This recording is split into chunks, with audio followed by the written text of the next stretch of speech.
Bobotik, Espumisan, Kalecvil kabi preparatlar chaqaloqlar kolikasida profilaktika bo'la olmasligini bilarmidingiz? Aslini olganda chaqaloqlar kolikasi bu normal holat hisoblanadi. Yangi tug'ilgan chaqaloqlarda oshqozon ichak sistemasining hali yetilmaganligi ularda turli xil gaz hosil bo'lishlari va kolikalarni keltirib chiqarishi mumkin. Kolikalar kuzatilganda chaqaloqlarda tinmasdan yig'i va oyoqlarini tinmasdan qimirlatib qorniga olib kelish holatlari kuzatiladi. Bunday holatlarda albatta uy sharoitida yordam berish mumkin. Uy sharoitida kolikalarda qanday yordam bersa bo'ladi?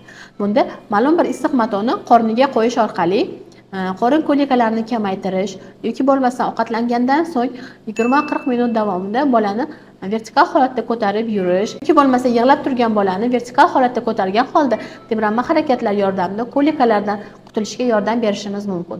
Bunday holatlarda Kalecvil, Espumisan kabi simetikon tarkibli dori vositalari har doim ham yordam bera olmaydi. Chunki kolikalar asosan normal holat hisoblanadi.